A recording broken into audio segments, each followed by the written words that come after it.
Good evening, everybody.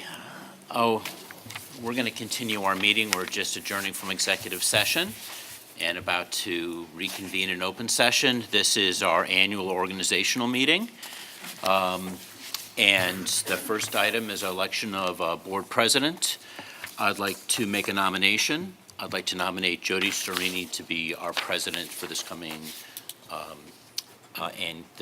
year of 2019. Do I have a second? I second. Jody and I have been working very, very closely over the last year in her role as vice president and my role as president. We meet with Dr. Dixon every other week. We're very engaged in a lot of the things that are going on right now, including the new superintendent search. I feel very comfortable having Jody be our leader for this year. I think it's going to, Jody's a great addition to the board. I think it's going to be a good year, and we can keep some continuity up by just switching, or by you being as president. Does anybody else have anything else to say or comment? I'm thrilled at the idea. I think that we have found a very nice stride, and I'm pleased with the idea of Jody transitioning from the one role to the other.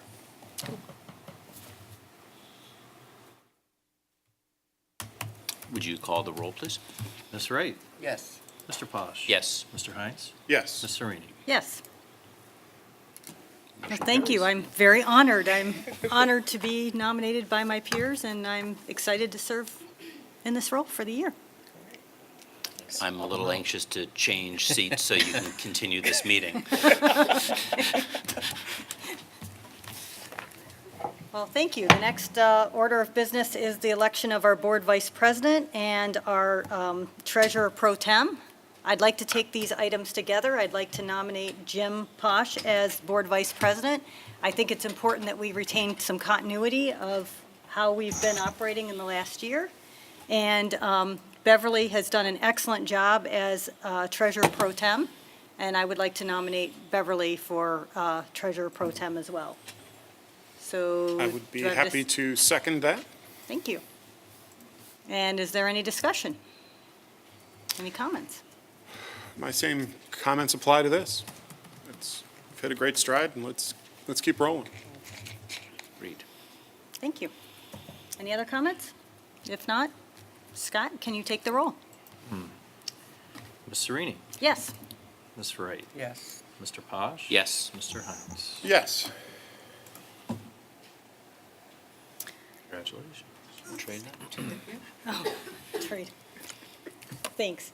Thanks. And the next item of business is our consent agenda for our organizational meeting. We use a consent agenda to be able to cover multiple items at the same time, so we can shorten the length of our meetings and ensure that we can get to all the topics that we need to get to. So this covers our routine business items 1 through 12, and those are the dates and times of our regular board meetings, the board members' remuneration, investment of funds and allocation of interest, approval of school cashiers, petty cash and change fund, the approval of standard mileage rate, the authorization of for the chief financial officer of the board to have signed by an attorney complaints as to the assessment of real property in the district, the fidelity bonds, the OSBA memberships, the OEPI membership, the maximum blanket purchase order amount, and public records training designee. And all of these items have been brought before the board ahead of time for us to review. So do I have a motion to approve the consent agenda? A motion. Second. Great. Scott, will you call the roll? Ms. Wright? Yes. Mr. Posh? Yes. Mr. Hines? Yes. Ms. Serini? Yes. So that would be the closing of the organizational meeting, so we need to adjourn that meeting, right, and start the other meeting? We'll just roll Okay. right out of that into the other. So we'll just roll right into the other one. All right, so now we Swap will that one, start the other. start our regular session meeting. And I believe we are starting out with some recognitions, awards and recognitions, which is always my favorite part of all of these meetings.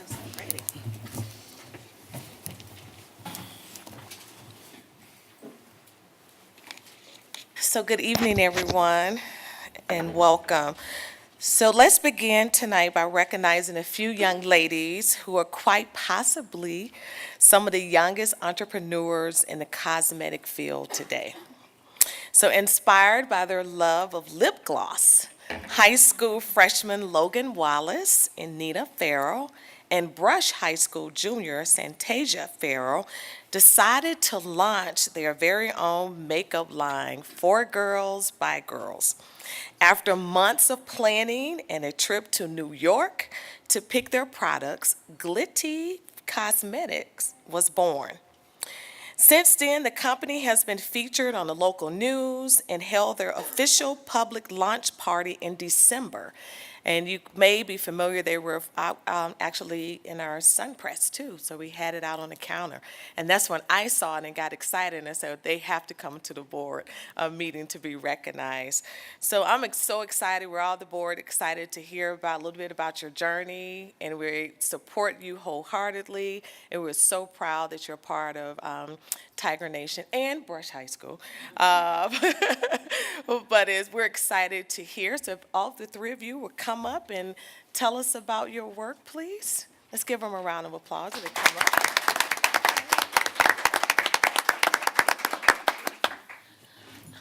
Hi, my name is Logan Wallace, and I am a freshman at Cleveland Heights High School. Hi, my name is Nia Farrell, and I'm a freshman at Cleveland Heights High School. Hi, my name is Santasia Farrell, and I am a junior at Brush High School, and we are the owners of Glitty Cosmetics.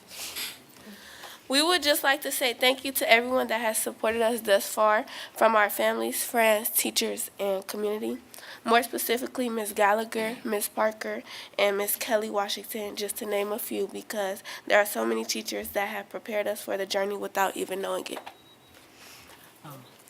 As teenagers juggling academics, extracurricular activities, and learning how to become girl bosses, we are aware that this will be a skill that we will have to work towards, and having the right foundation academically is very important to our success. Reflecting on where we were when we first started to where we are now in such a short time is super exciting.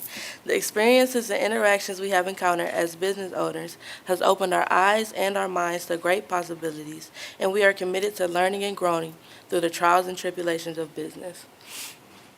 Thank you. Thank you.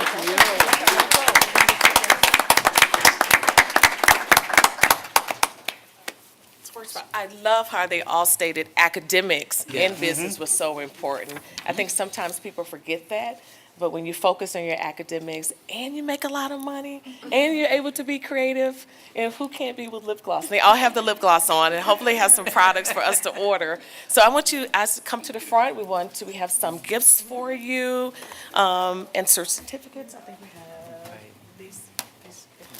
All right, so Brush High School Junior, you can always transfer to Tiger Nation.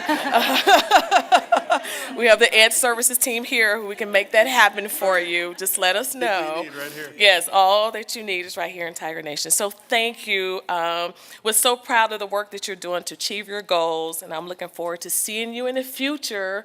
Cover of magazines about this work as young entrepreneurs. It's right here in our school district and our county who's doing great things. So let's give them one more round of applause.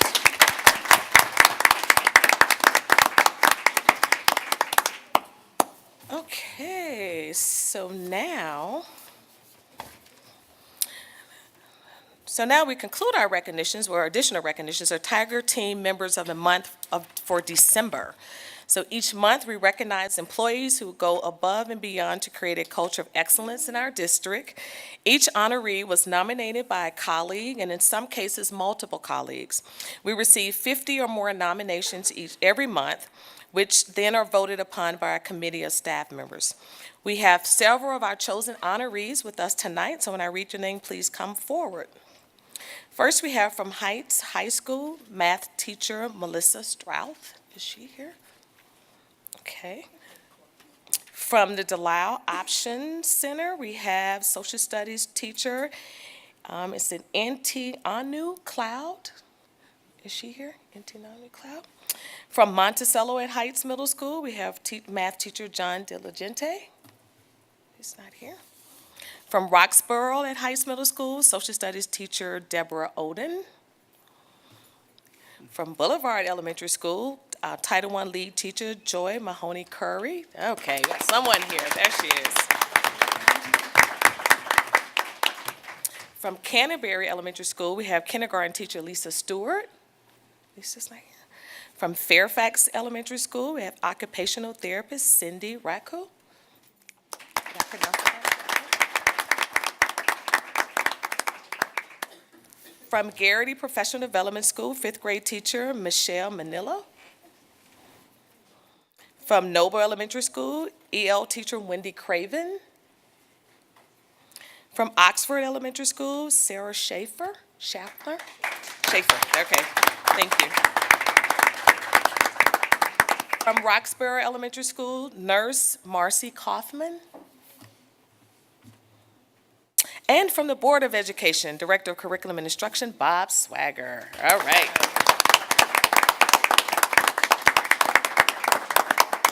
So congratulations to all of our honorees, and thank you for your efforts in promoting a culture of excellence in Cleveland Heights University High School District. President, if you come for a picture. So our final recognition is January is School Board Recognition Month. So during this month, board members across the nation are acknowledged for their tireless work that they do on behalf of their district, students, and the community. On behalf of the Ohio School Board Association, I want to salute our board members, Dan Hines, Jim Posh, Jody Serini, and Beverly Wright, and also Malia Lewis, who is not with us tonight because she's sick. To each and every one of you, I appreciate all that you do in this community and for your hard work. Please be looking online. We asked each board member to come and talk about why they chose these positions and the work that they're doing, and we have that featured on our website. So thank you very much. And if you all can come, and we have a certificate, and we want to get a picture. All right, let's give them a round of applause, please.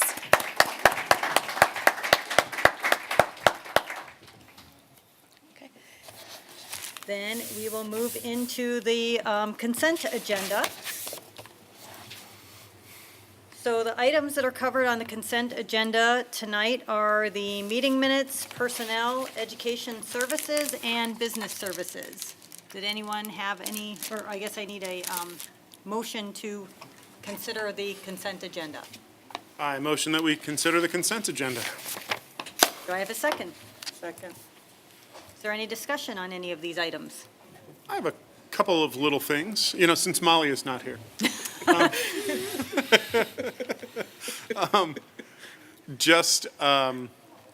The first, there's a change of status that I was sort of interested, I was just curious about. We've got two folks who, it looks like we're just changing perhaps the end date of a couple of administrative staff's contracts to the end of July. And I was just wondering, is that standard that those contracts end at the end of July? Was that the reasoning behind that? Is to get everybody on the same calendar? Okay. And then the other thing is that under Ed Services, I just think that there's an item that needs to be, have a little bit of light shined on it, and that is that there's a field trip for the a cappella choir, the singers, and the barber shop to travel to St. Louis. And, two of us were very involved in the vocal music department at Heights High, and so I know, speaking for myself, that these trips are really lifelong memories that our kids are that we are putting our kids in a position to make, and it's really a wonderful time. I mean, for a lot of our kids, these are some of the first extended trips away from home. You learn a great deal about how to get along with each other as you are traveling on buses together and rooming together, and just fantastic opportunities that I'm thrilled that we are able to bring our kids to, and that it's also a real pat on the back to the incredible music department that we have here in the Heights schools. And as always, one of the critical features in that is the fantastic staff that we have leading those groups, and there's been such a wonderful long history of fantastic music directors and volunteers. Those groups would not be made possible were it not for so many volunteers, parents, community members, et cetera. So bravo to the kids, the staff, and the volunteers who are able to make these opportunities possible for our kids. And our kids usually perform incredibly They kill well it. I mean, at these absolutely. competitions, Yes. so we're always They're a lot really better today proud. than they ever were when I was in there, so they're Yeah. great. Always incredibly proud of the performances they deliver. And I think the union president was a barbershopper. Were you? It was just guys sitting on the corner, singing a few bars. Yeah, he was he was. All right, any more discussion on the consent agenda? No, then Scott, can you call the roll? Mr. Hines. Ms. Yes. Serini. Yes. Ms. Wright. Yes. Mr. Polish. Yes. And the next item is our finance. Do we have any items for finance tonight? Well, under the treasurer's report. Oh, under the treasurer's report, okay. So the next item on our agenda would be the superintendent's report. Okay, Dr. so Dixon? we have, Dr. Paul Lombardo, if you can come up, please. We have followed on the policies. Good evening, everyone. Good evening, Paul. The board you have in front of you, this is a second reading of our Group A policies. There are 10 of them there. There's no need for action tonight, but I do want to draw your attention to one change that was put in. I'm talking with Mr. Gaynor. If you look at policy 0164, towards the end, it talks about the treasurer shall notify all board members of each board meeting in writing no later than, last reading it was 2 days, but the suggestion was to make it 3 days so that it gives you enough time to get that information and it's aligned with the posting of the meeting as well. Good. So that was the only change from the first reading.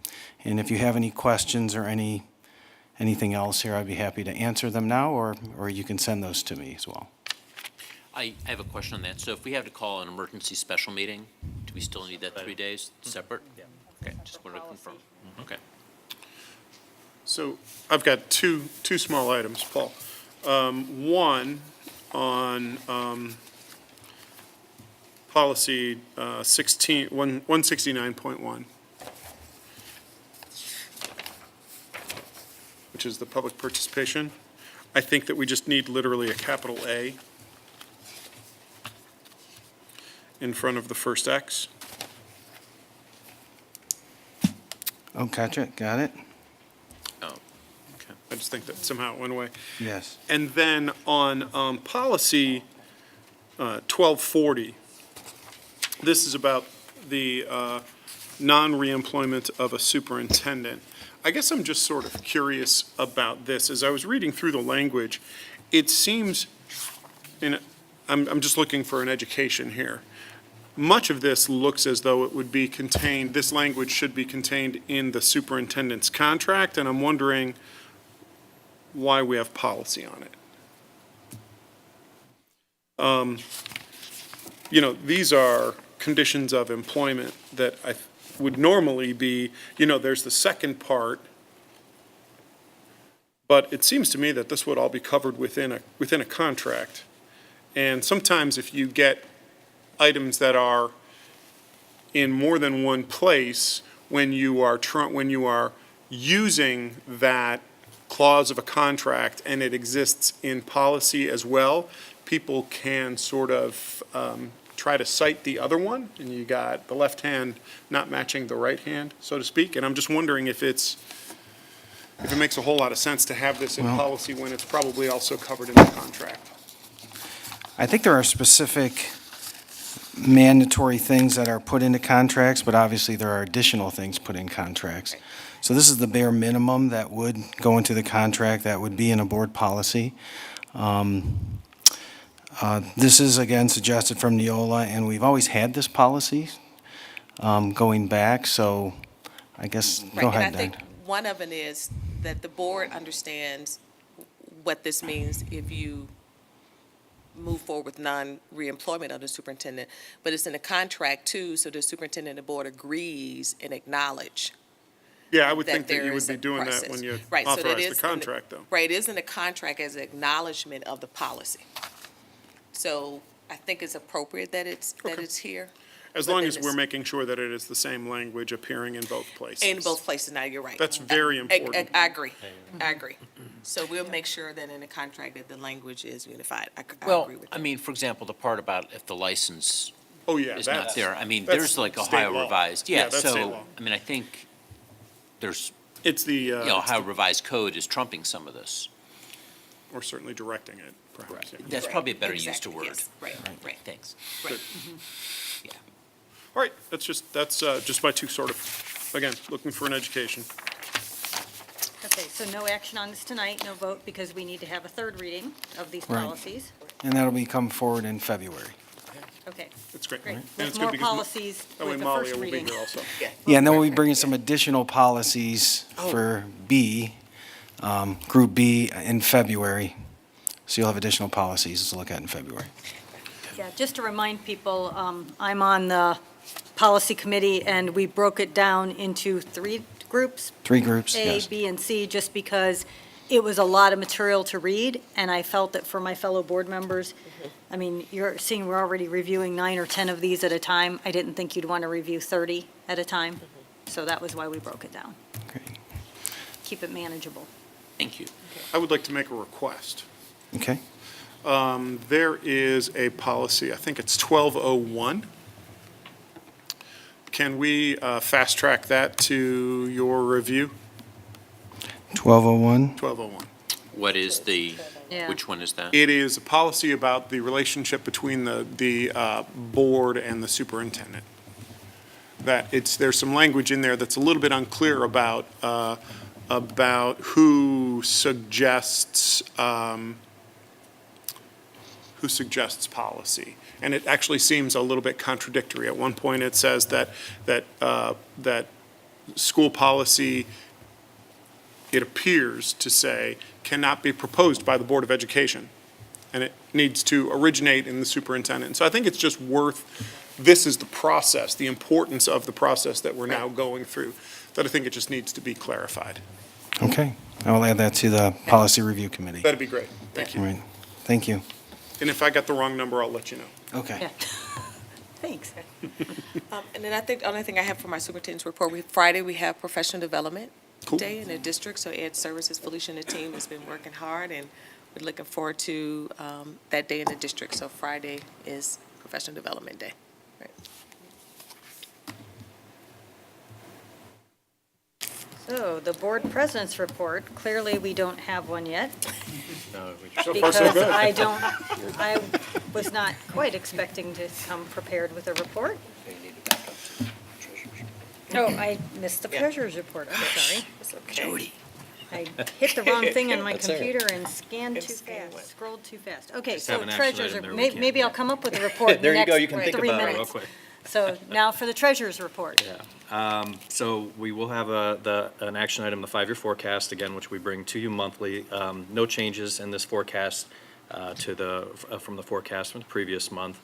I would expect that we do have some tax advances coming in the middle of January, so depending on how those advances come in, that may affect the numbers, so you may see a different forecast in February than the one you're seeing today. And the only other things that I wanted to mention, we did complete the audit finally, so we did receive, the auditor state came in and did their annual audit. They were here for several months, and so we did receive a clean audit again, which we have traditionally Great. received, so we were happy with that. And also, I wanted to point out that we also, in conjunction with the audit, completed our new CAFR, or Comprehensive Annual Financial Report, so appreciate everyone who helped work on this, and Scott designed the cover of this, and we have student artwork throughout, so Nice. this is available on the district website under My Tab, and also, if you want a print copy, we do have a limited number of print copies over in my office, so we can provide those to you. Yeah, I think, you? I think all of the board members Okay, would like so one. I'll bring print copies for the board. You know, in case I have Absolutely. some insomnia. Oh, there you go. Or if you just want to look at it's great student artwork. in there, I'll tell you that. always Right. good. Well, there's also good facts. I mean, there's things that, you know, somebody in the community will ask me, and I have the information that I can go look up. Well, and I will say with, unlike the popular report, which is a little more summary level, which we'll start work now on the next version of that, although there's a lot of numbers in the CAFR, and it's all on a GAAP basis, and that can be a little confusing to non-accountants, but it is something that we like to provide. But really, as Jody mentioned, the introductory section, the statistical sections at the back have a lot of good data points that people do refer to. So Great. I think there's a lot of work that goes into it, but it's a worthwhile document to have. Thank you. Scott, just one question on the 5-year forecast. Yes, ma'am. I know in FY20, FY21, FY22, we have some target savings. Correct. Are we going to be tracking those, and we'll be getting updated, like, as we get to that, as how close we are to being able to meet those savings? Yes, in fact, it's coincidental that you would ask that our cabinet meeting this morning was actually on trying to identify those target savings and figure out what they would be. So when we bring the budget to you for that year, for the first year in 20, you're going to see a separate, that $750,000 is going to be laid out for you in a very specific way. And then we've also even started to look into the 21 savings as well. Okay, great. We'll Thank have you. it tracked separately. We'll lay it out for you. You'll be able to identify exactly what those savings are. Okay. Is that a term we have to use, how revise, I mean, there's a lot of formality in this document because you've got to send it up, or you've got to send it down to Columbus. But the term target savings just seems really misleading. I mean, really, it's budget cuts. I mean, is there Well, a better way to phrase it? We could title it, for this purposes of at least this presentation of the document, we could title it whatever the board feels most comfortable with. It's actually not only, though, budget cuts, but it could be additional revenue. I mean, it could be a combination of those things. So if we were to receive additional property taxes over and above what was forecasted, that would actually affect that target savings number. So I think we kind of agreed on target savings at one point just because it seemed a little softer, I guess, Right. than to suggest that this would be solely made of cuts. It could be a combination of, as we said, some attrition and just not filling some positions. Or services that we decided service- we're going to consolidate some services, and then we have some savings from there. It all goes in that category.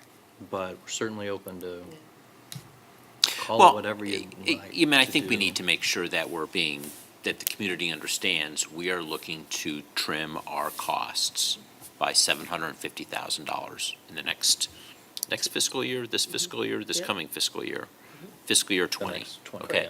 And, we just want to be able to manage our budget. And the main rationale behind that is we know we're going to have to go to the community and ask for a school levy. We know we have to do this. I mean, it's the way school districts are wired, and we want to be proactive to try to make sure that number is going to be as low as possible. And frankly, it's a good exercise, to regularly go through your budget and see where you can make cuts. Correct. I mean, I agree, and I think that's the other important piece we're not doing it just for the sake of levy purposes, but as good stewards, we want to make sure too, as you stated, that we are looking at our items and making sure that we're consolidating services and we have savings there.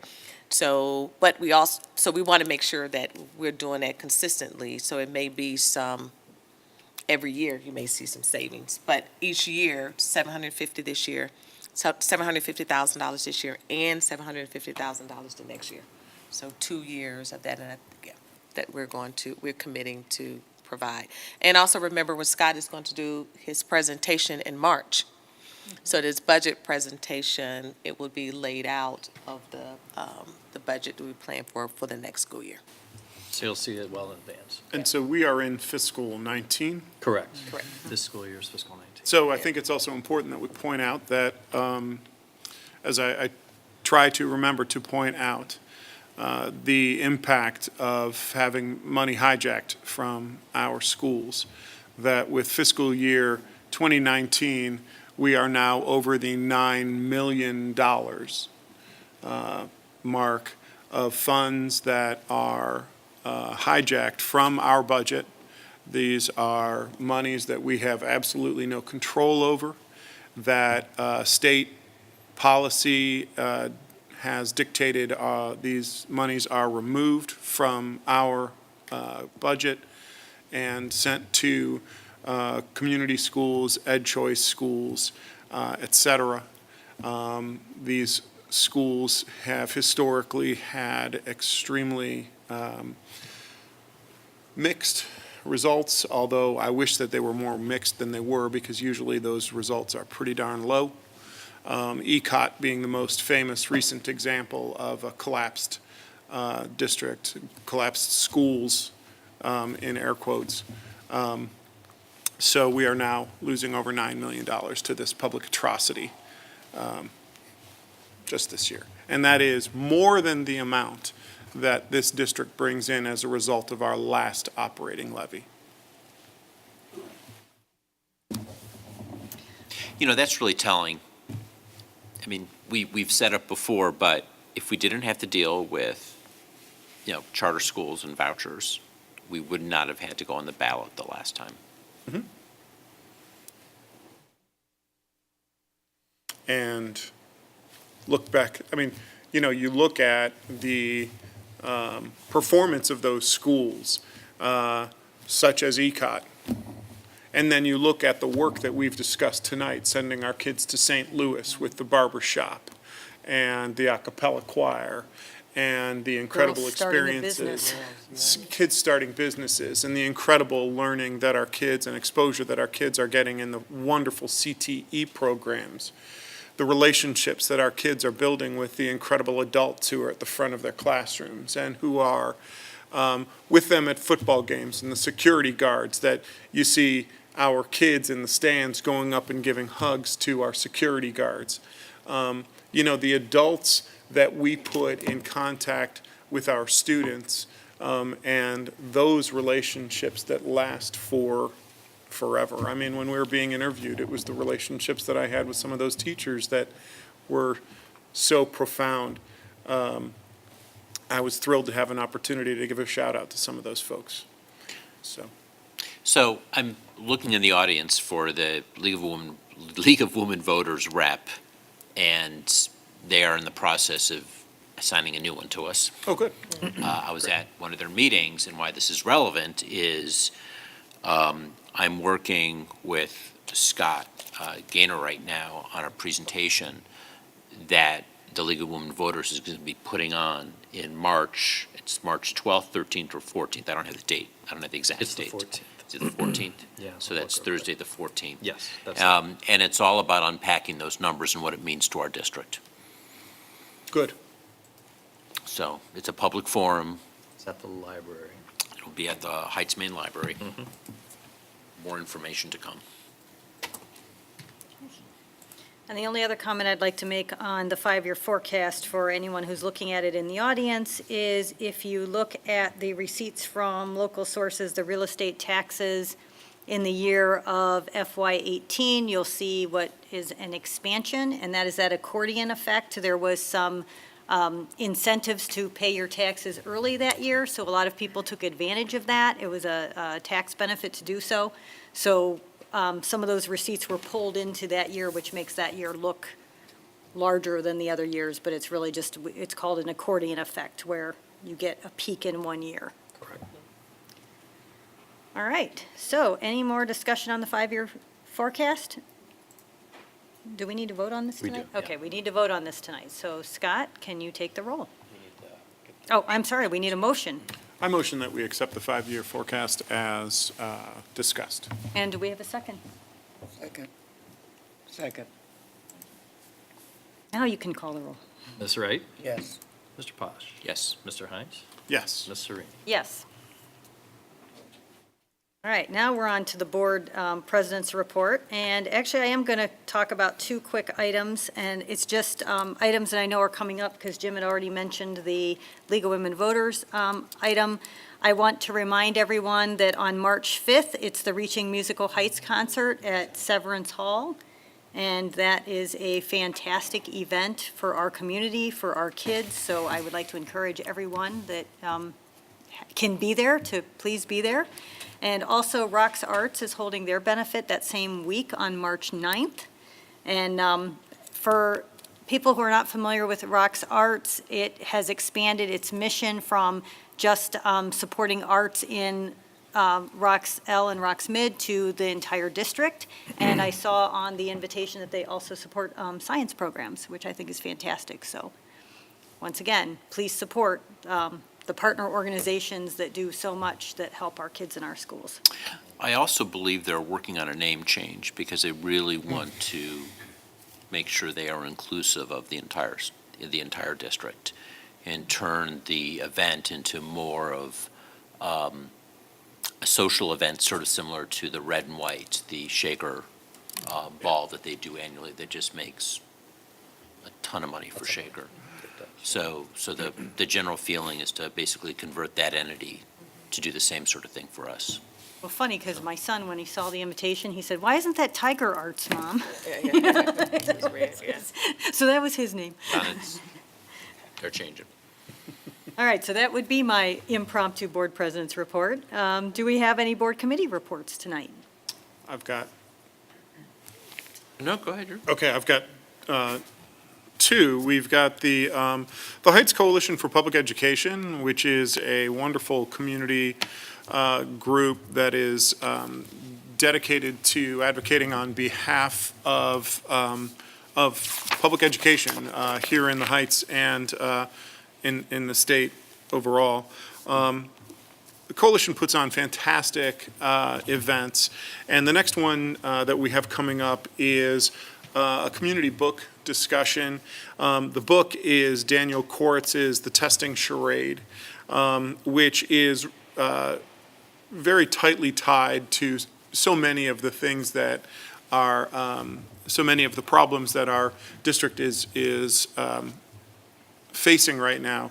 That the standardized tests that Ohio is forcing on us are very good. We have a visual aid here. There we go.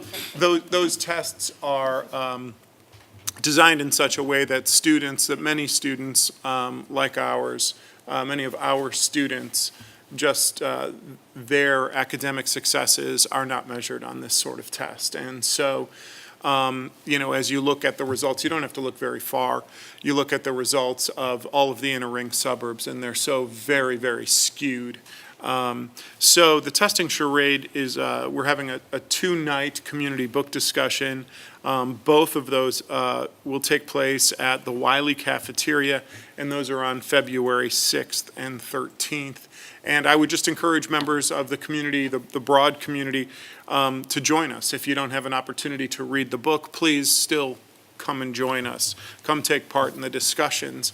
You don't have to have read the book to have an opinion on public education and its importance in our democracy.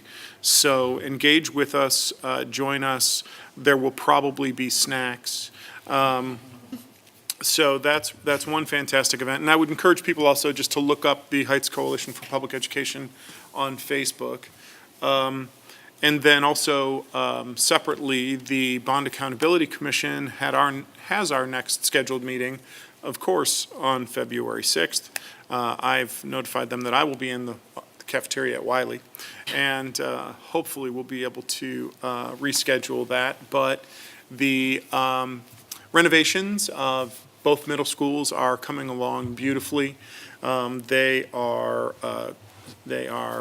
on time, they are on schedule, they are on budget, and we are very excited to bring our middle school students into these renovated buildings and properties.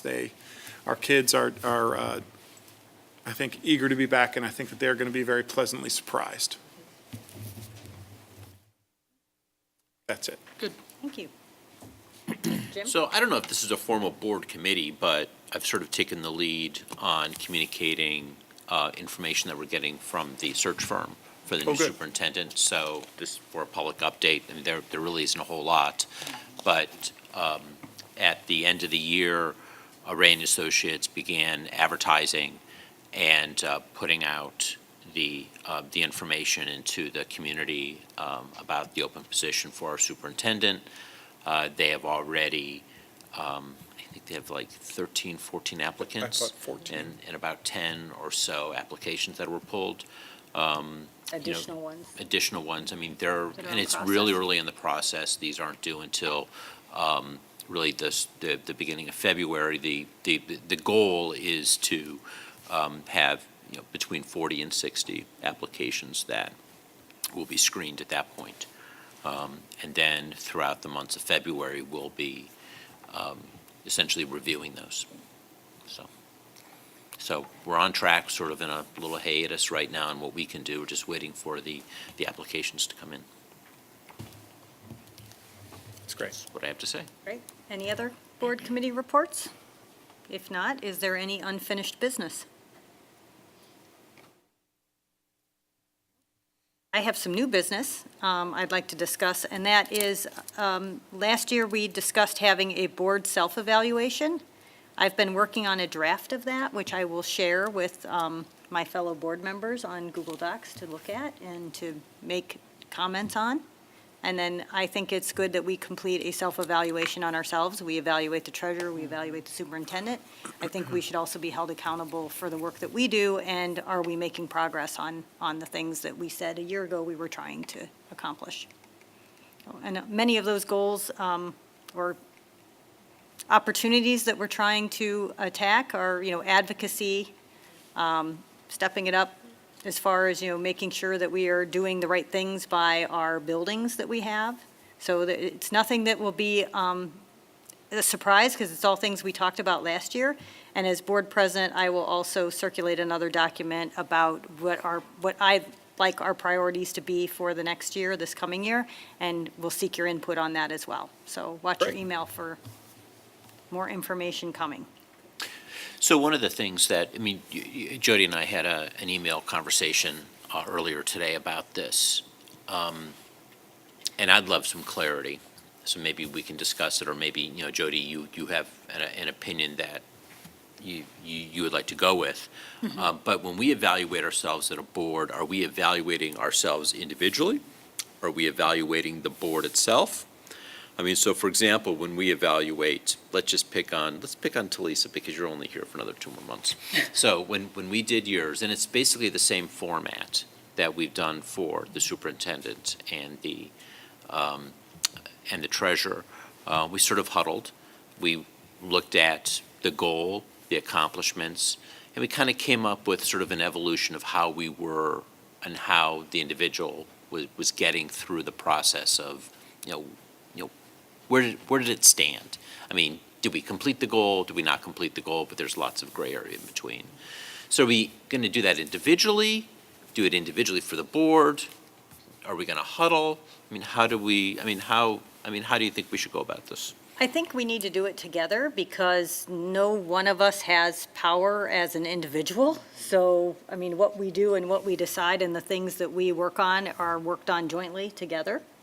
What I would like is for everyone to at least read through it and come prepared with ideas of, where they think that are we beginning on a process? Are we innovating on a process? And it's the same rubric that we put together for the superintendent and the treasurer. And come prepared with proof statements or, a notable accomplishments towards that goal of, why we think we deserve that rating. And if there's, processes or goals that we didn't actually start, let's take a note of that and come up with a plan for how we would actually start to move on that in the next year. I don't think, when I looked through it, there wasn't anything that I thought we hadn't started, but we should at least have, ways to move that ball forward as a goal. So are you thinking in terms of, because I'm hearing sort of two things. I'm hearing sort of a document and then potentially a conversation. And is that a conversation? Maybe in a different order. I mean, I think you Sure. have to have the structure of the document. I think you have to look through what the goals were, reminder, what we said we wanted were the board priorities a year ago, and then come prepared to have a discussion that then we document. Is that an open meeting, or in meeting, what was your vision for this? Well, I think we have to have it as an Yeah, open it meeting. has to It's be. not something that's, not one of the Yeah, right. 7 items we can discuss in a private meeting, so. So this is sort of where Google Docs becomes a little awkward, because, we have used Google Docs in building policy. We've used it to build evaluations for Dr. Dixon and Scott. Where do we draw the line of, having an online meeting versus a public meeting? And it needs to be public, we all know that. Right.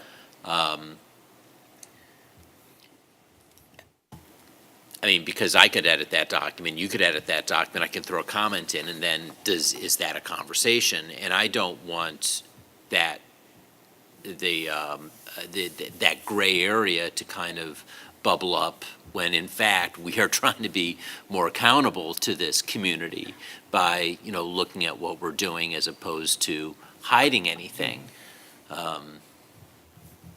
So I think we need to give this a little thought before, I don't want to delay this. I haven't heard any time frames. I know February, we are going to be thoroughly busy with the superintendent search. This is an evaluation for our work last year.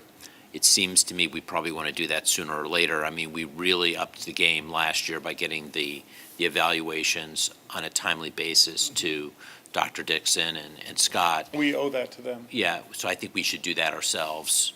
So is this something we can squeeze in at, this month?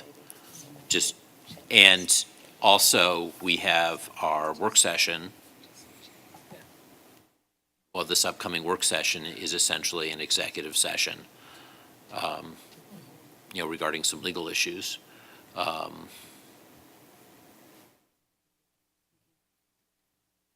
Well, I think the other thing that we could do is, I can share the document so everybody can read it, but we don't necessarily put comments into it and edit it until, I think I can share it with, it's just read only. It's not even a read and write. Right. And then you can at least read it and come prepared to the meeting, and we can discuss it then. Let's do that. That's, I think that, I feel comfortable with that, if you guys feel comfortable with that. You guys are good with that? That's how we'll do it. I'll share it as a read only, so you can't comment on it, and you'll bring your comments to the meeting when we have a meeting. We just need to decide when we would want to have that meeting. And we should probably also talk about if we want to have another board retreat at some point, because we haven't had one since June. Is that our last board retreat? Maybe that's where we would discuss. Yeah, that would be, I think yeah. that is a 'Cause you- natural right, 'cause you're- place, yeah. natural time for it. Because one of the reasons we talked about doing this is just kind of give it an assessment of how we're doing as a team.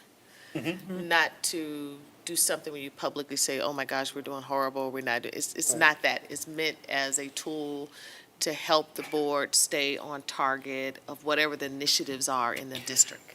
So I think using it in that format is good, and maybe discussing it at a retreat is the best practice. Well, it is all about,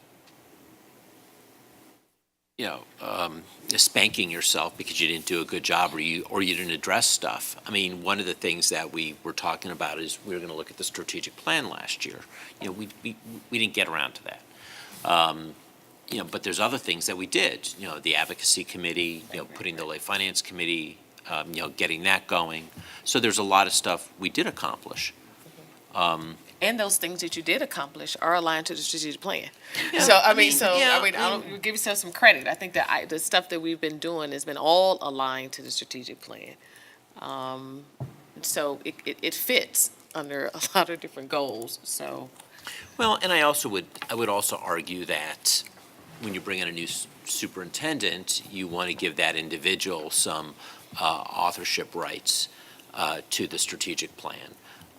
They're going to have, I'm sure that, we don't want to start anything over. We want to build upon the plan and the work that we're doing and see a continuum of all that. We do not want to see a wholesale change in, our culture and what we're trying to accomplish. Right, and that came out in our community conversations about what we wanted in a new superintendent. That came out loud and clear. But I do think that, a new superintendent would want to be involved in innovating that 5-year strategic plan and building on it. Right. So I think there was logical reasons why, why we may have pulled back on that a little bit. Well, we were also just getting our feet under us. Right, yeah. You Say had it out 3 new loud. board members, yeah. Right. Yeah. So how about this? I will share the document as a read-only. Right. We will find time to have our board retreat, and when we have that board retreat, come prepared. Yeah, let's get a To date. discuss Let's that. get a. Yeah, work on it. So we have Caroline send some dates Yep. out tomorrow. Yep, Yeah. Okay. that'd be awesome. Great. All right, any other new business? Any correspondence and announcements to share? No, I would just like to welcome George back. Yes. Happy New Year, it's good to see you. Yes. And there were a couple of things I had some questions, but it was in the consent agenda. It was approved with the consent agenda, so I'll just shoot you an email. All right. One thing that I will point out is that our Heights hockey team won the holiday tournament at the Heights Rec, and it was fantastic. Couple final games, played Benedictine to get into the championship, and then in the championship, we played Benedictine. And it was neat. It was, the two teams know each other very well because most of the kids playing for Benedictine grew up in the Heights hockey program. So these are kids who have been playing together for most of their lives. And with so much on the line, things did get a little bit scrappy from time to time. But I was very, very proud of our team. They were excellent. Man, can those kids play that game? It was a lot of fun and very, very exciting. So bravo to them. We've hosted the Heights holiday tournament for 34 years. This was the 34th year of the holiday tournament. It's also a wonderful example of how blessed we are to have a community that has the rec center. Holy cow, what a great facility, and it was full. And we hadn't won the holiday tournament in quite a few years, so it was fun to see that trophy come home. So bravo to the Heights hockey team for that accomplishment. Excellent, excellent. So are there any other comments to share? If not, I think it's time to adjourn. Can I get a motion to adjourn the meeting? Certainly. I motion. I second that emotion. Mr. Gaynor, can you call the roll? Mr. Wright, Yes. Mr. Posh. Yes. Mr. Hines. Yes. Ms. Serini. Yes. We're officially adjourned. Thank you, everyone. Motion.